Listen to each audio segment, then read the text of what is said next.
Episode 44. Akhirnya, sejumlah polisi masuk ke dalam ruang rawat Lindsay dan menangkap gadis itu. Kenzo pun tidak bisa melakukan apa-apa, karena memang wanita itu sudah menjadi buronan polisi selama lebih dari 2 pekan. "Segera ikut kami ke kantor polisi," seru salah seorang petugas. "Tapi Pak, keadaan Nona ini sedang tidak sehat. Bisakah Anda memberi sedikit keringanan?"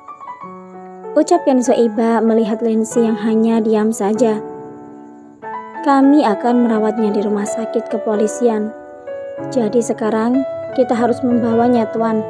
Mohon kerjasamanya." Kenzo terdiam mendengar ucapan polisi itu. Tangan Lindsay sudah dipakaikan borgol. Wanita itu sama sekali tidak berontak.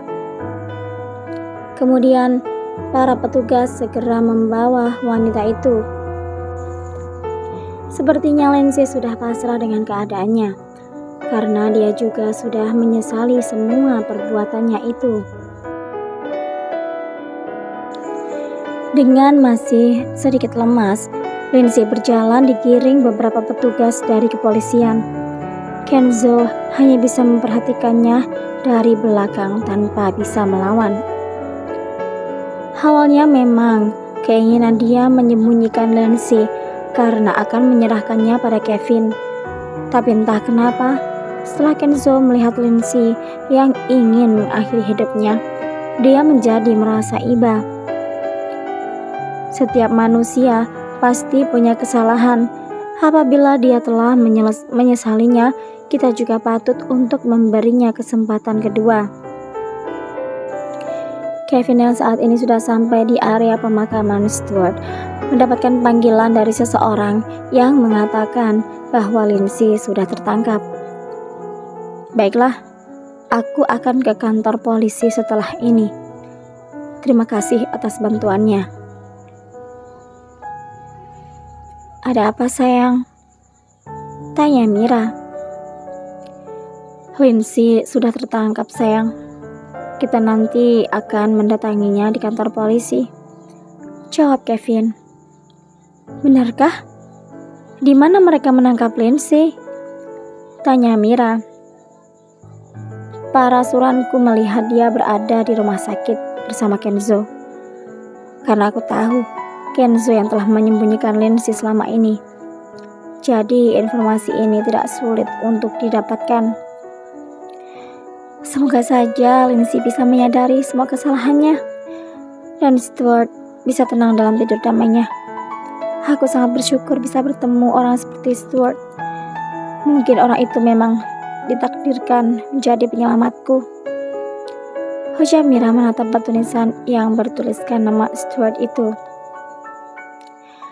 Sebenarnya Kevin tidak terlalu suka Mira mengatakan itu, tapi memang itulah faktanya. Pria bernama Stuart itu menjadi penyelamat hidup istrinya itu. Entah bagaimana akhirnya kalau pria itu tidak mendorong Mira, hingga akhirnya tubuhnya lah yang tertabrak mobil itu. Mungkin saat ini Kevin lah yang akan menjadi gila karena kehilangan istri yang sangat dicintainya itu. Aku juga merasa berhutang budi pada Stuart, sayang. Mudah-mudahan dia sekarang sudah tenang di alam sana, karena dalang dari pelaku penabrakan itu sudah terungkap, ucap Kevin memeluk istrinya dari belakang. "Kalau begitu, mungkin lebih baik kita pergi ke kantor polisi." "Tidak, dari pagi kamu belum makan, sayang. Aku akan mengajakmu ke restoran dulu sebelum melihat keadaan Lindsay," jawab Kevin. Kemudian Mira dan Kevin pergi dari area pemakaman itu untuk ke restoran. Tidak pernah dibayangkan dalam hidup mereka akan mengalami kejadian yang seperti itu.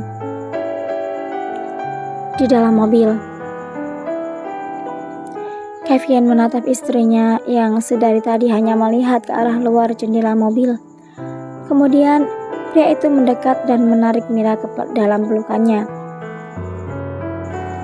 "Istriku yang cantik ini tidak boleh bersedih.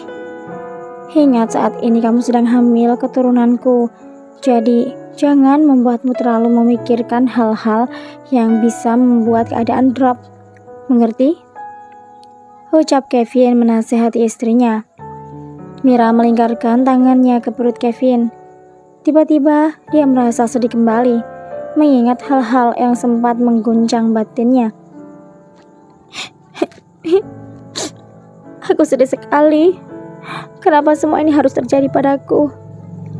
Seandainya aku tidak bertemu Stuart, pasti pria itu masih hidup sekarang. Tangis Mira dalam dekapan suaminya. Sudahlah sayang, jangan bersedih dan menangis lagi. Semua ini sudah terjadi dan ini adalah takdir kehidupan. Kevin selalu menasihati istrinya. Dia tahu mood Mira selalu berubah-ubah. Mungkin karena faktor kehamilannya yang membuatnya seperti itu. Setelah beberapa saat, mereka sampai di sebuah restoran dan akhirnya mereka memutuskan untuk makan sebelum pergi ke kantor polisi. Lindsay menatap kedua orang di hadapannya itu dengan mata yang memerah. Dia berusaha kuat untuk menahan air matanya agar tidak jatuh. Tapi kenyataannya dia tidak bisa. Luluh sudah air mata penyesalan itu. Lindsay menangis sesukan di hadapan pasangan suami istri itu. Maafkan aku Mira, Kevin. Aku menyesal telah melakukan semua itu pada kalian. Ucap Lindsay lirih. Saat ini Kevin dan Mira sudah berada di kantor polisi. Mereka dipisahkan kaca tebal dan hanya bisa komunikasi lewat saluran telepon yang telah disediakan di tempat itu. Lindsay terlihat menangis memohon ampun kepada kedua pasangan suami istri tersebut.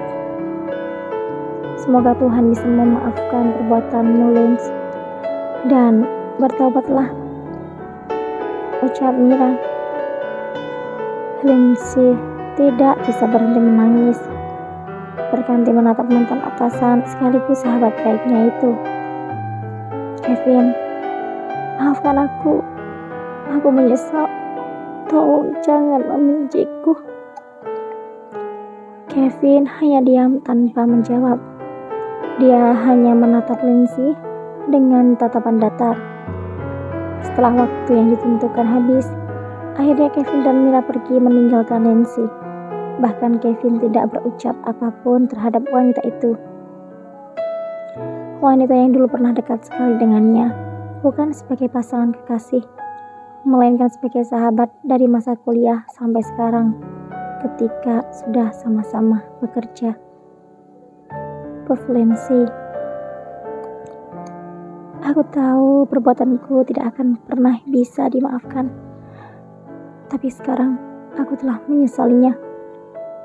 Mungkin kalau bukan karena rasa dendam itu, hidupku tidak akan seperti ini.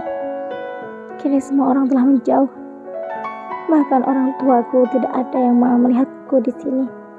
Mungkin inilah balasan dari Tuhan atas sikap hilafku yang mengakibatkan meninggalnya Stuart.